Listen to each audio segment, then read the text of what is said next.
Hi y'all on my yearbook.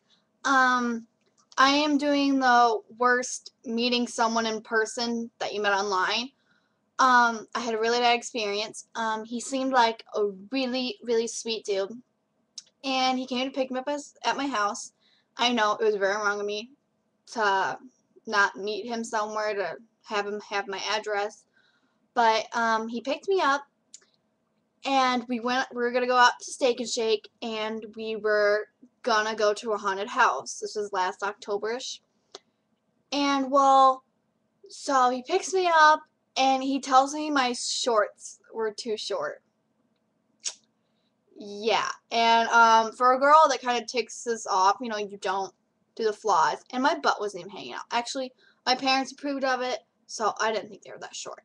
They're Hollister shorts, so we all know the length they're gonna fucking be. And his driving was horrible. Absolutely horrible. Like, he was getting too close to the person in front of us, and he was slamming on his brakes all the time, and I told him to stop. He was doing it because it scared me. And I found it very unattractive. And I was like, can you please stop? You're scaring the living shit out of me, or you can take me home. I was seriously getting pissed. And it's hard to get this girl pissed.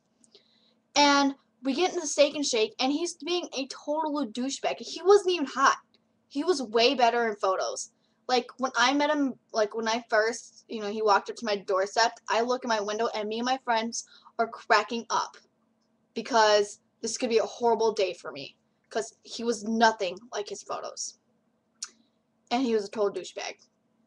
And, so yeah, I didn't find him really that attractive, but I'm more into personality-wise, which still did not happen because he was being a douchebag. And so we get into Steak and Shake, and he's just being rude. Like, he asked what I wanted to be when I grow up, well, when I get out of high school, and I told him I want to be a brain surgeon. And he was like, yeah, right, that's not going to happen. You know how much schooling that takes? You probably don't have it. And I was like, excuse me right now? Like, I'm an honor roll student, and I'm pretty sure I can achieve my goals in life.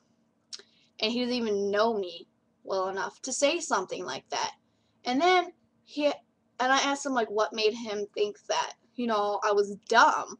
And he was like, well, you're pretty, so you're obviously dumb. And I'm like, so saying if you're good looking, then you're automatically retarded. I know plenty of people that are handsome, gorgeous, that are straight up extremely smart. That's like a majority of my school, actually. So that ticked me off. And then he just kept ripping on me, like being rude. So I was texting my friend, and I told her I wanted to leave. I was getting pissed, and I was like, I'm about to punch this guy in the face. If he says one more word to me. And even the waiter, when the boy went to the bathroom, the waiter comes out, and she told me she feels so sorry for me because she heard some of our conversation, and she's like, I would have punched him in the face. Like, yeah, I know, I'm about to. And she was like, just walk out. I'm like, he drove me here. I can't just leave.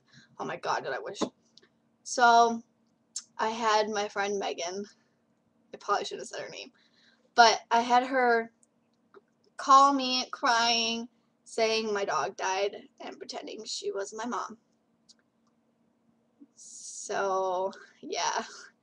So I pretended my dog was dying, so I had to go home. He took me home. And was still being a douchebag. And he texted me asking my dog was okay, and I blocked his phone number. Yep, never talked to him since. Blocked him off of my yearbook.